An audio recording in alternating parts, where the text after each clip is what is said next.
Hey my students, welcome to my channel Effortless Physics.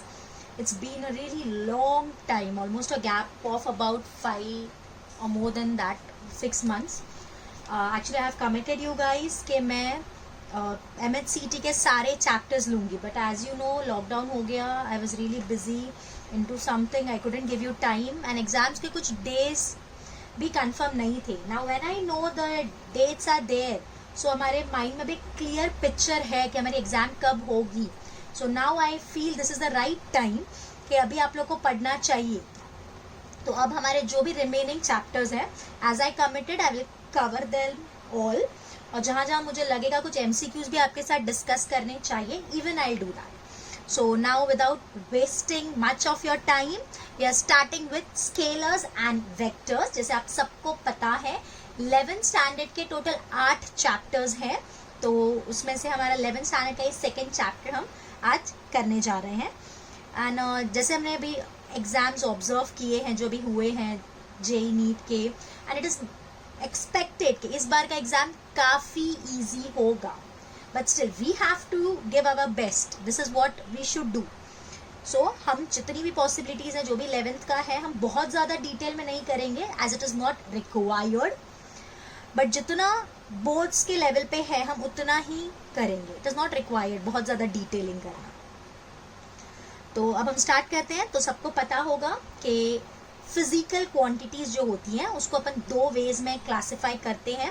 First is the scalar quantity and second is the vector quantity. So scalar quantity is the one जिसके पास सिर्फ और सिर्फ magnitude होता है, उसके पास direction नहीं होता. जैसे मास हो गया, अगर हम कोई चीज़ लेने जाते हैं तो अपन उसको बोलते हैं कि भाई हमको 2 किलो दे दो, 4 किलो दे दो. It's like that, right. उसके बाद टाइम हो गया. सो जस्ट मैग्नीट्यूड, वहाँ पे डायरेक्शन की ज़रूरत ही नहीं है. हम क्या ऐसे बोलते हैं 2 आवर्स लेफ्ट, 2 आवर्स राइट, ऐसा कुछ मेंशन करते हैं क्या? नहीं, इट इज़ नॉट रिक्वायर्ड. वहाँ पे सिर्फ और सिर्फ मैग्नीट्यूड बोल दिया, so that thing is complete. हमने उसकी सारी information they the. So only magnitude is required. Example में मास, टाइम, टेम्परेचर, करंट. आप बोलोगे मिस करंट तो वेक्टर है, उसके पास तो डायरेक्शन होता है. नहीं, खाली वेक्टर होना का मतलब ये नहीं होता कि उसके पास मैग्नीट्यूड और डायरेक्शन हो. उसके साथ साथ वो वेक्टर्स के कुछ लॉज हैं वो भी वो ओबे करना चाहिए. So even though current has direction, but it does not obey the law of vectors. So it's a scalar quantity and not a vector quantity. Clear? Vector में तो n number of examples हैं. Force हो गया, acceleration हो गया, velocity हो गया, displacement हो गया, torque हो गया, momentum हो गया. So there are n number of examples. So the quantities which have magnitude and direction and obey certain laws, तो उनको अपन क्या बोलेंगे? Vector quantity. अब हम जल्दी से कुछ टाइप्स ऑफ वेक्टर डिस्कस कर लेते हैं. मुझे 100% पता है कि आपको ये सब पता होगा अनडाउटेडली, बट स्टिल एक बार डिस्कस कर लेते हैं बिकॉज हम रिवीजन कर रहे हैं. So it is necessary to revise everything that we know by far. So parallel vectors बेटा क्या होते हैं? जिनका डायरेक्शन सेम होता है. जैसे ये एक वेक्टर मान लो, this is P bar and there is another vector, let this be the another vector which is Q bar. तो आप देख सकते हो कि दोनों का डायरेक्शन सेम है बट मैग्नीट्यूड अलग अलग है. यहाँ पे मैग्नीट्यूड हम कैसे देखेंगे? Just by the length. तो आप देख सकते हो इसकी लेंथ कम है, इसकी लेंथ ज्यादा है, तो इनका डायरेक्शन सेम होता है बट मैग्नीट्यूड अलग अलग होता है. सो पैरेलल वेक्टर्स में directions are same and magnitude might be different, या अलग ही होते हैं, अपन ऐसा बोल सकते हैं. बेटा उसी की जगह अगर मैं इक्वल वेक्टर की बात करती हूँ तो इक्वल वेक्टर में डायरेक्शन तो सेम होता ही है, साथ में मैग्नीट्यूड भी सेम होता है. मतलब जितनी इसकी लेंथ है इसकी भी लेंथ उतनी ही है. So in this case direction is same and magnitude is also same. So both are same, तो उसको हम इक्वल वेक्टर बोलेंगे. पैरेलल वेक्टर में सिर्फ और सिर्फ डायरेक्शन सेम होता था. तो बेटा हम ऐसा भी बोल सकते हैं कि हर एक इक्वल वेक्टर पैरेलल वेक्टर होगा, क्योंकि इक्वल वेक्टर में दोनों सेम होना चाहिए, magnitude as well as direction. तो अगर डायरेक्शन सेम है तो उसको हम पैरेलल वेक्टर भी बोल सकते हैं। So every equal vectors are parallel vectors, but the reverse is not true. अगर वो पैरेलल वेक्टर है तो आप उसको इक्वल वेक्टर बोलो, ऐसा जरूरी नहीं है। बट अगर वो इक्वल वेक्टर्स हैं तो हम उनको पैरेलल वेक्टर्स बोल सकते हैं, ठीक है। ओके, नेक्स्ट बेटा, anti parallel vector. Anti parallel vector का क्या मतलब होगा कि दोनों का डायरेक्शन ऑपोजिट होना चाहिए, बस ये कंपलसरी है। तो अगर एक टूवर्ड्स राइट है तो दूसरा टूवर्ड्स लेफ्ट होगा। मैग्नीट्यूड के बारे में कुछ नहीं बोलेंगे, मैग्नीट्यूड अलग अलग हो सकता है। So anti parallel vectors are those जिनका मैग्नीट्यूड अलग अलग हो सकता है बट डायरेक्शन ऑपोजिट ही होगा। So let this be P bar and this be Q bar. तो इसमें मैग्नीट्यूड वापस सुन लो, magnitude is different and direction is opposite. Next is negative vector और ऑपोजिट वेक्टर। नेगेटिव वेक्टर और ऑपोजिट वेक्टर्स क्या होते हैं? जिनका मैग्नीट्यूड सेम होता है, बिल्कुल सेम। तो अगर मैं लूँ मैग्नीट्यूड वाइज, तो सपोज ये 5 है, दिस इज अवर पी बार, तो इसका मैग्नीट्यूड 5 है।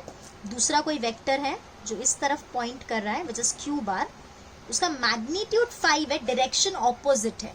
So in this case magnitude is same and direction is opposite, तो उसको हम क्या बोलेंगे? नेगेटिव वेक्टर और ऑपोजिट वेक्टर। ओके, जैसे हम लोग हर इक्वल वेक्टर को पैरेलल वेक्टर बोल सकते हैं, उसी तरह से हम हर नेगेटिव वेक्टर या ऑपोजिट वेक्टर को एंटी पैरेलल वेक्टर बोल सकते हैं।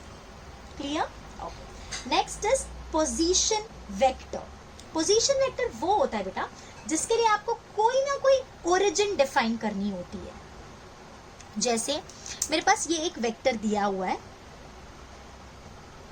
सो लेट दिस बी बेटा पी बार। तो अब मैंने क्या किया, मैंने एक ओरिजिन सेट कर लिया। तो सपोज ये मैंने मेरा ओरिजिन मान लिया, ये जो इसका टेल है ना, आपको पता होगा ये टेल और हेड, तो मैंने इसके ये टेल को ओरिजिन मान लिया। तो अब मुझे इसके कोऑर्डिनेट्स पता होने चाहिए। जैसे एक इसका एक्स कोऑर्डिनेट होगा और एक इसका y coordinate. So this is its x coordinate and this is its y coordinate. तो हम इसको क्या बोलेंगे? Position vector. इन सिंपल अगर मैं बोलूं, so vector which gives the position of a particle with respect to the origin. यानी आपका रिस्पेक्ट में, आप कहाँ पे हो? आप ओरिजिन पे हो, तो उस ओरिजिन के रिस्पेक्ट में आपको उस पार्टिकल की पोजीशन पता है। जैसे आपको पी के हेड तक जाना है तो आपको पता है ना आपको एक्स में कितना ट्रैवल करना है और आपको वाई में कितना ट्रैवल करना है, तो एग्जैक्टली आपको उसका एड्रेस पता है। So such a vector is called as a position vector. Next, resultant vector. Resultant के वर्ड से हमको समझ में आता है कि 2 या 3 या 4 कितने भी वेक्टर्स हो, उनका जो रिजल्ट होगा, जो फाइनल चीज होगी, उसको हम रिजल्टेंट वेक्टर बोलेंगे। So it is the addition of n number of vectors or the result of n number of vectors. Okay, so it is the result, not addition बोलना सही वर्ड नहीं होगा, मैं इसको रिजल्ट ही बोलती हूँ। so it is the result of n vectors. तो हमारे पास अगर n वेक्टर्स हैं, जैसे ये एक वेक्टर है, ये दूसरा वेक्टर है, ये तीसरा वेक्टर है, अगर हम इन सबको जोड़ दें, मिला दें, तो जो हमारा रिजल्टेंट आएगा that is a resultant vector. Okay, next zero vector. Zero से हमको समझ में आ रहा है, और इसका एक और नाम है बेटा, this is null vector. So zero vector और नल वेक्टर वो होता है जिसका मैग्नीट्यूड 0 होता है एंड उसका कोई डायरेक्शन नहीं होता।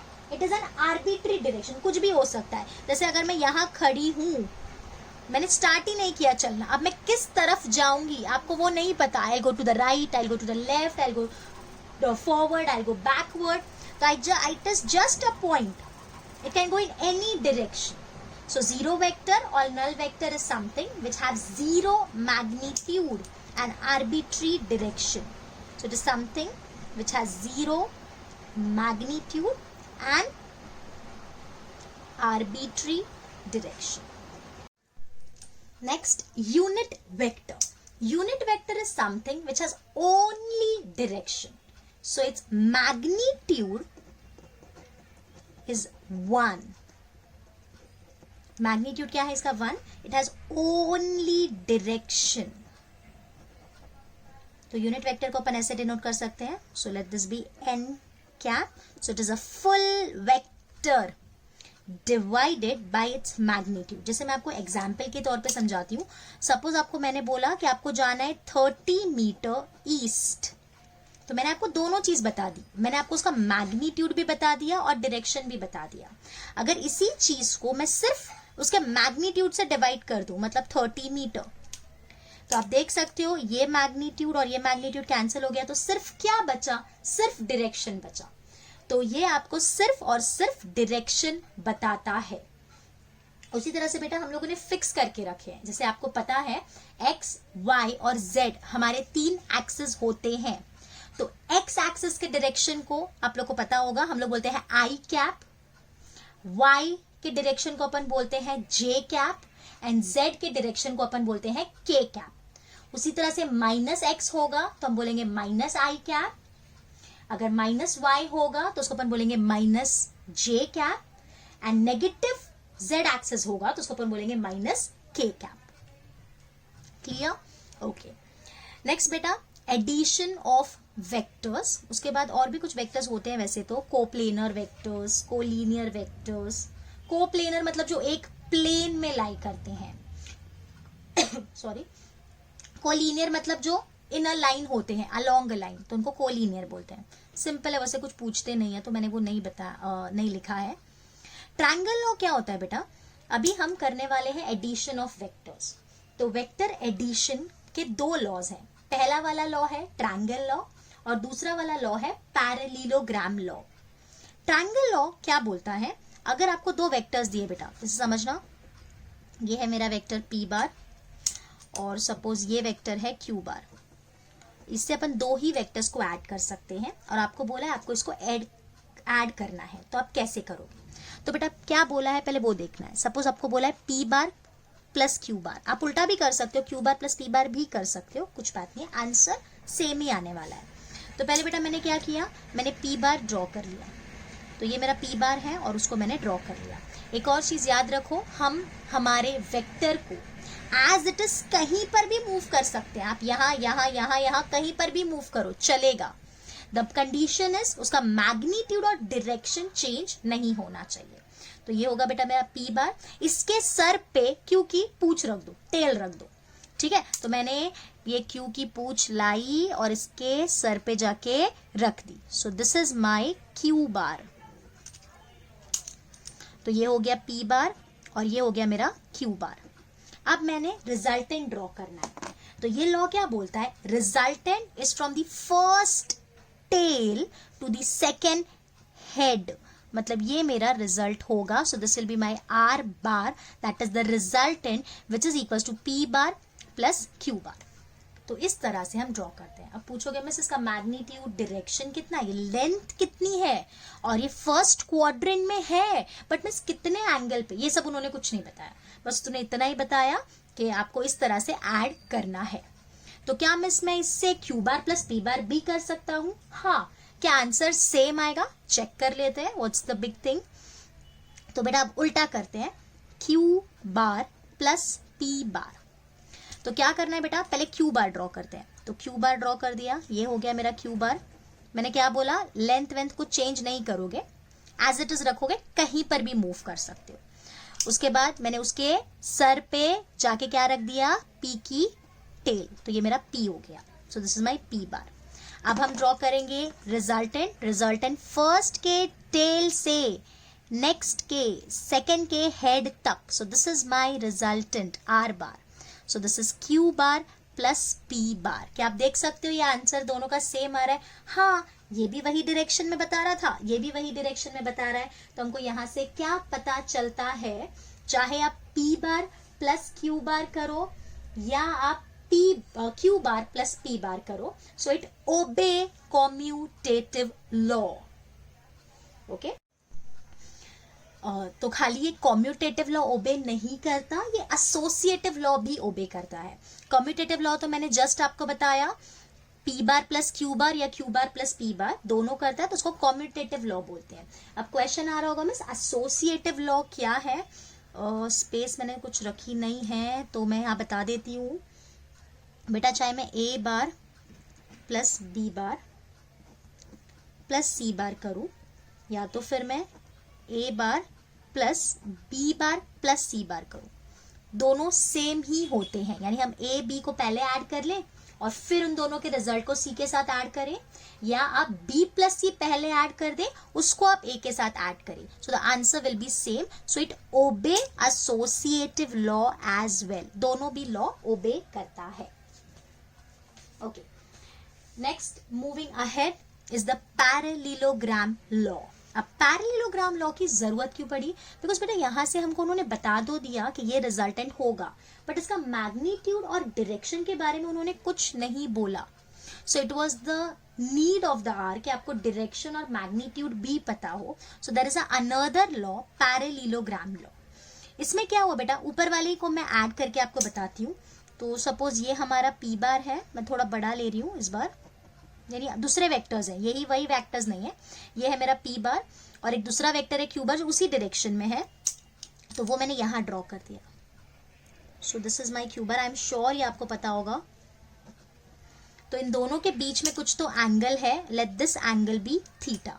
तो आपको क्या करना होता है, आपको सबसे पहले पैरेललोग्राम कंप्लीट करना होता है। तो पैरेललोग्राम मतलब जिनके साइड्स पैरेलल हो और लेंथ बिल्कुल सेम हो। तो ये मैंने पी के ऑपोजिट ड्रॉ किया और ये दूसरा मैंने क्यू के ऑपोजिट ड्रॉ किया।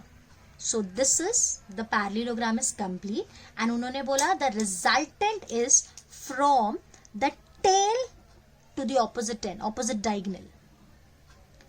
तो ये हमारा रिजल्टेंट होगा। देखो उस मेथड से करते तो भी सेम ही आता, ये हमारा पी होता, ये हमारा क्यू होता, तो ये रिजल्टेंट आता। यहाँ भी वैसे ही है, यहाँ पे खाली दोनों की टेल्स को ज्वाइन किया है, दोनों में डिफरेंस है but result is still the same. So this is the resultant और इसका ये जो एंगल है, let this angle be alpha. Okay, तो अब हम ये तो सीख गए कि कैसे करना है, दोनों के टेल्स को ज्वाइन करेंगे। So the resultant will be from the first tail end to the next end या तो डायगोनल। अब यहाँ पे जो रिजल्ट का फॉर्मूला है वो है R is equals to under root of p square plus q square plus 2pq cos theta। I'm sure ये आपको पता होगा, आपने काफी जगह ये यूज किया है। And this resultant angle alpha is equal to, बेटा अल्फा किसके साथ एंगल बन रहा है, पी के साथ एंगल बन रहा है, राइट। तो ये अल्फा को आप लिखोगे बेटा जिसके साथ एंगल बन रहा है ना उसका नाम नहीं लिखने का, दूसरे वाले का नाम लिखने का। तो ये हो जाएगा Q sine theta upon P plus Q cos theta. मतलब यहाँ पे ये जो अल्फा है ये P के साथ एंगल बना रहा है, तो हमारा फॉर्मूला क्या है बेटा, Q दूसरे वाले का नाम साइन थीटा अपॉन ये P अकेला ही है और वापस प्लस Q कॉस थीटा। तो अगर बेटा सपोज देखो ये वाला एंगल निकालना है तो ये एंगल देखो पता है, this will B theta minus alpha, या सपोज मैं इसको अल्फा डैश नाम दे देती हूँ, तो अल्फा डैश के लिए भी आप लिख सकते हो अल्फा डैश किसके साथ बन रहा है बेटा, Q के साथ, तो P का नाम लिखो, तो P sine theta upon Q plus P cos theta. हालांकि अल्फा डैश कम ही पूछते हैं, हम हमेशा हॉरिजॉन्टल के साथ ही एंगल बनाते हैं, और अगर आपको एक एंगल मिल गया तो दूसरा आप सबट्रैक्ट करके भी निकाल सकते हो। अगर अल्फा 30 है और थीटा सपोज 50 है तो हमको पता है अल्फा डैश 20 आएगा। Clear? Okay, now will discuss some special cases. उसमें पहला केस है बेटा, ऐसे समझ तेरा एक वेक्टर P है जो इस डायरेक्शन में है और दूसरा वेक्टर Q है जो P के परपेंडिकुलर है। So P and Q are mutually perpendicular. मतलब देखो पता है बेटा इन दोनों के बीच में एंगल 90 डिग्री है। तो अगर अब मैं सब्स्टिट्यूट करती हूँ फॉर्मूला में तो मुझे क्या मिलेगा, R is equals to under root P square plus Q square. अब क्वेश्चन आता है ऐसे कैसे हो गया, प्लस फॉर्मूला क्या था, plus 2pq cos theta. cos 90 is 0, right? तो ये वाला फॉर्मूला मिला। तो हमेशा याद रखना, बहुत इंपॉर्टेंट है ये चीज। कभी भी दो वेक्टर्स हो, दोनों के बीच में एंगल 90 डिग्री हो, तो रिजल्टेंट सिंपल क्या करने का, under root of p square plus q square. और यहाँ पे जो रिजल्टेंट का एंगल आएगा, मतलब जो अल्फा होगा, सपोज मैं बताती हूँ आपको कैसा दिखेगा बेटा ये। तो ये मेरा रिजल्टेंट हो गया, आपको काफी हद तक ये पाइथागोरस जैसा ही दिख रहा है, राइट? वही है बेटा अल्फा। तो अगर यहाँ पे बेटा tan अल्फा मैं लिख दूं, तो tan अल्फा, एक मिनट बेटा, यहाँ पे कुछ फॉर्मूला में, हाँ, this is tan, tan alpha, ये I just forgot this, please note कर लेना, दिस इज tan। ओके, तो बेटा यहाँ पे tan अल्फा क्या होगा तेरा, tan alpha is opposite by adjacent, so that is q by p, so alpha is tan inverse q by p। तो अगर 90 डिग्री का एंगल है तो ये हमारा रिजल्टेंट हो गया, रिजल्टेंट का मैग्नीट्यूड, और ये हमारा रिजल्टेंट का डायरेक्शन हो गया। Okay, next is theta is 0। ये तो बहुत सिंपल केस है। थीटा का 0 होना मतलब P भी मेरा इस तरफ है और Q भी मेरा इस तरफ है। I don't know about the magnitude, but दोनों का डायरेक्शन सेम है। तो सिंपल है बेटा, आप डायरेक्ट ऐड कर दो, तो जो रिजल्टेंट आएगा उसका मैग्नीट्यूड होगा P प्लस Q, सिंपल। जैसे एग्जाम्पल ले लू बेटा, ये है तेरा 5 और ये है तेरा 6, तो रिजल्टेंट तेरा हो जाएगा 11, दोनों का डायरेक्शन सेम है। और अगर हम एंगल की बात करते हैं, तो जो इन दोनों का डायरेक्शन था वही मेरे R का डायरेक्शन होगा। तो अब ये हो गया मेरा R, उसका डायरेक्शन वही है जो P का डायरेक्शन है या जो Q का डायरेक्शन है, तो इसका भी वही डायरेक्शन आएगा, और मैग्नीट्यूड कितना होगा, 11। So if the angle is 0 means they are parallel to each other. तो अगर पैरेलल है तो मैग्नीट्यूड आप सिंपली ऐड कर दोगे और डायरेक्शन वही होगा जो इसका है या इसका है, किसी का भी, दोनों का एक ही है Q के लिए। Next, theta is 180 degree, means दोनों ऑपोजिट है बेटा। सो this is your P bar and this is your Q बार।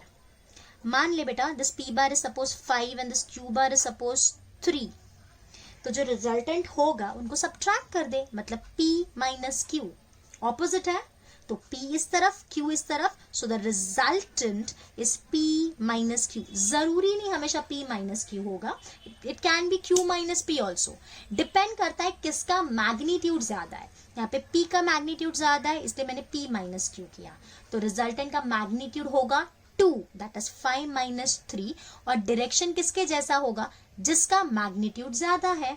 यहाँ पे P का मैग्नीट्यूड ज्यादा है, so the direction will be in this direction. So this is resultant and जिसका magnitude होगा 2। I hope this cases are clear. 90 degree, 0 degree and 180 degree. 90 degree में Pythagoras वाला लगेगा and angle will be tan inverse Q by P। दोनों का direction अगर same है तो मैग्नीट्यूड ऐड कर दो और डायरेक्शन एज इट इज रहेगा। अगर 180 है तो आप सबट्रैक्ट कर देंगे एंड बड़े वाले का डायरेक्शन आएगा, चाहे वो P हो चाहे वो Q हो। ओके, या copy this. Next is resolution of vector.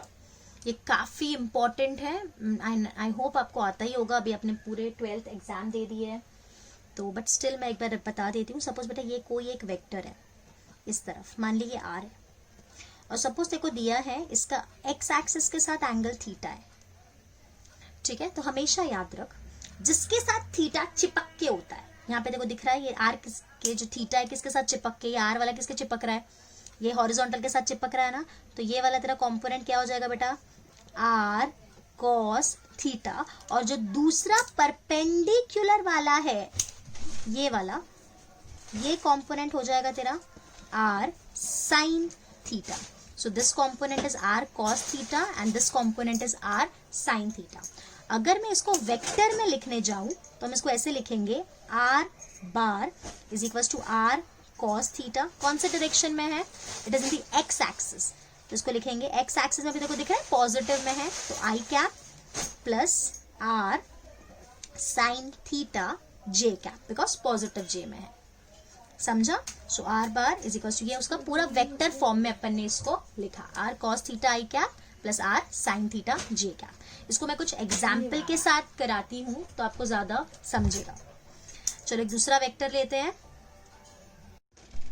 Okay, suppose examples करते हैं ना, तभी समझेगा मुझे. क्या आप ऐसे कराओगे तो कैसे समझेगा. चलो करते हैं. चलिए देख बेटा, ये इस तरफ है तेरा. Let this be 20 newton. Suppose force दिया है, ठीक है. और तेरा बेटा ये वाला एंगल दिया है 37 दिख नहीं रहा है, मान ले 37 डिग्री. तो अगर बेटा मैं इसको कॉम्पोनेंट्स कर दूं तो एक कॉम्पोनेंट ये आएगा, ये चिपके वाला है, तो ये कितना हो जाएगा तेरा 20 cos 37. और ये उसके सामने वाली बाजू वाली है ये, और ये सामने वाली है, तो बाजू वाली इज cos एंड सामने वाली इज 20 sin 37. अब cos 37 sin 37 कितना होता है. cos 37 is 4/5, so this is 20 into 4/5. तो 5 4 तो ये हो गया 16. और यहाँ की बात करूं, so this is 20 into 3/5, so this is 5 and this is 4 so this is 12 Newton. तो ये आ गया 16 न्यूटन, ये आ गया 12 न्यूटन. तो अगर अभी मैं आपको इसको वेक्टर फॉर्म में लिखने बोलूं तो आप क्या लिखोगे, R bar is equals to 16 i cap minus 12 j cap. अब आता है मेरे साथ में ये पॉजिटिव लिखा, ये नेगेटिव लिखा. बेटा डायरेक्शन देख, this is the positive x axis and this is the negative y axis. Negative में ना तो माइनस आएगा, तो इस तरह से लिखते हैं. अब उल्टा करके देखते हैं कि अगर क्या हमको 16 और 12 दिया होता तो क्या आप रिजल्टेंट निकाल सकते थे, वो देखते हैं. हाँ, वो भी कर सकते हैं. तो कैसे करोगे, इसको मैं बोल देती हूँ, let this be the r x, इसको ऐसा बोलते हैं, और ये हमारा आर वाई है, क्योंकि एक्स डायरेक्शन में है और ये वाई डायरेक्शन में है. So R is equals to under root of R X square plus R Y square. So R is equals to R X कितना है 16 का स्क्वेयर प्लस माइनस 12 का स्क्वेयर. सो 16 का स्क्वेयर इज 256 एंड माइनस 12 हो या plus 12 हो, positive ही आता है, स्क्वेयर है 144. So resultant is equals to 400, so that is 20. वही आया ना, समझा. तो ये होता है रेजोल्यूशन. यहाँ पे हम ब्रेक कर सकते हैं और कैसे जोड़ सकते हैं वो भी मैंने आपको सिखाया. तो अगर आपको कहीं पर भी कोई वेक्टर दिया हो इन प्रॉपर वेक्टर फॉर्म, तो आपको उसका मैग्नीट्यूड कैसे निकालना है, so that is under root of R X square plus R Y square. अगर 3 हो तो कैसे निकालोगे, so R is equal to under root of R X square plus R Y square plus R Z square. Example ले लेते हैं. बेटा तुझे बोला है 1 I cap plus 2 J cap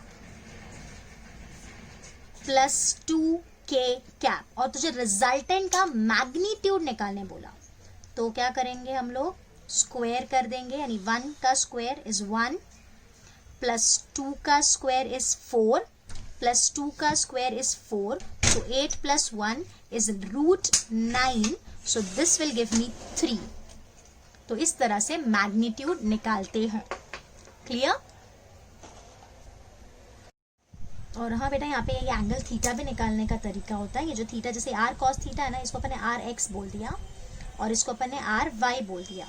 so tan theta is equals to opposite, that is r y by rx.